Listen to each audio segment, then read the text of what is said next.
एक बार की बात है जब ऋषि बालखेय कैलाश पर प्रभु महादेव और माता पार्वती की पूजा करने की इच्छा से आए थे और जब पूजा आरंभ हुई तब गणेश जी द्वार पर पहरा दे रहे थे ताकि इस पूजा में विघ्न न आए। तभी प्रभु परशुराम महादेव से मिलने के लिए कैलाश आए। गणेश जी ने उन्हें रोकते हुए कहा कि जब तक पूजा संपन्न नहीं होती आपको प्रतीक्षा करनी होगी।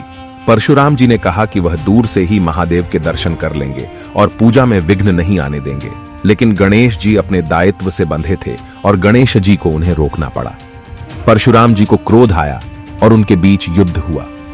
युद्ध काफी समय तक चला, लेकिन अंत में प्रभु परशुराम ने गणेश जी पर अपने परशु से प्रहार किया।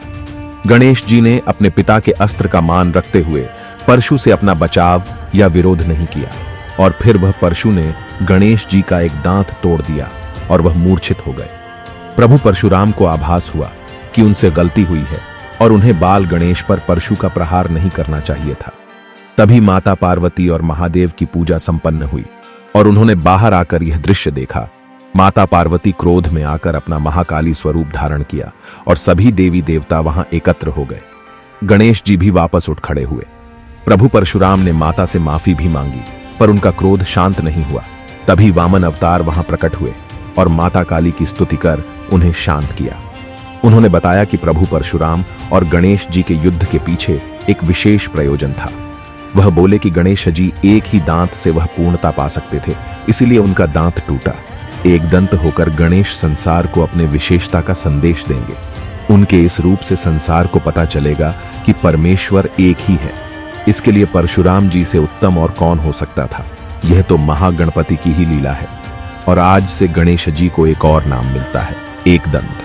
परशुराम जी द्वारा राजाओं के वध के पाप से मुक्ति के लिए जब गणेश जी ने युद्ध के बीच उन्हें अपने सुंड से धक्का दिया, तब वह महासागर में गिर गए थे, जिसके पावन जल के स्पर्श से उनके पाप नष्ट हो गए, जिससे वह गोलोक की यात्रा के लिए दोष मुक्त हो गए। अत्याचारी का अंत करते समय परशुराम जी से कई निर्दोष व्यक्तियों का भी अंत हुआ।